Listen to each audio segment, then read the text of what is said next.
The legend of Azor Ahai. He's the legendary warrior that saved the world from the White Walkers. Lots of fans think he might actually be the same person as the prince who was promised. Legend has it that 5,000 years ago, winter fell for a generation, and a lone figure referred to as Azor Ahai put an end to the darkness. Melisandre discusses the prophecy in A Clash of Kings. She says, "There will come a day after a long summer when the stars bleed and the cold breath of darkness falls heavy on the world. In this dread hour, a warrior will draw a burning sword from the fire, and that sword shall be Lightbringer, the red sword of heroes, and he who clasps it shall be Azor Ahai come again, and the darkness shall flee before him."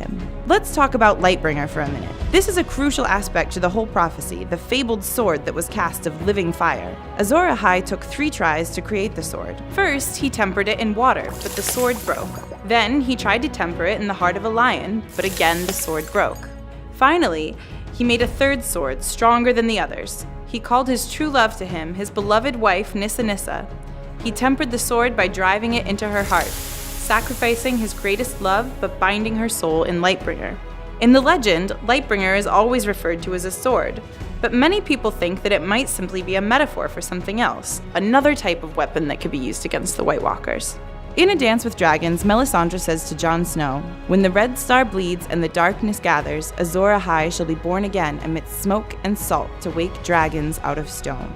Aemon Targaryen adds that Azor Ahai must have some of the blood of the dragon in him. In fact, a Woods Witch told Aerys and Rhaella Targaryen that Azor Ahai would be born of their line specifically.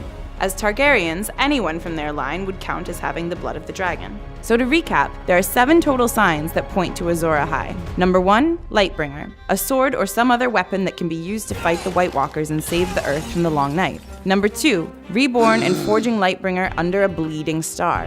And number 3, born amidst salt. Number 4, born amidst smoke. Number 5, has the blood of the dragon, more specifically is born of Aerys and Rhaella Targaryen's line. Number 6, a sacrifice of a loved one. And number 7, something to do with dragons. Now, who do we know that fits these criteria? Daenerys woke dragons from stone after the sacrifice of her beloved husband Drogo and son Rhaego. She's the daughter of Aerys and Rhaella Targaryen, reborn amidst the salt and smoke of Khal Drogo's funeral pyre under a bleeding star. The only part that seems unclear is Lightbringer. She has no sword, but she does have 3 powerful fiery dragons that would probably be more useful against the White Walkers than any single sword could ever be. If the dragons are Lightbringer, then Daenerys fits all the signs of Azor Ahai. After all, Aemon Targaryen already admitted that he believed Daenerys to be the princess who was promised. Old Valyrian is a gender-neutral language, so there was never any real indication that it had to be a prince. But if it is a prince, there's really only one other person it could be. After the season 6 finale, we learned that there's someone else with the blood of the dragon, from the line of Aerys and Rhaella Targaryen.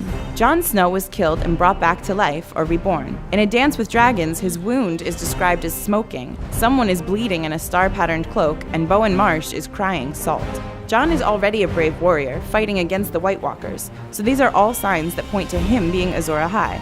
But the Lightbringer part is unclear at the moment, as is the sacrifice, and he has no connection to dragons whatsoever, beyond just being a Targaryen.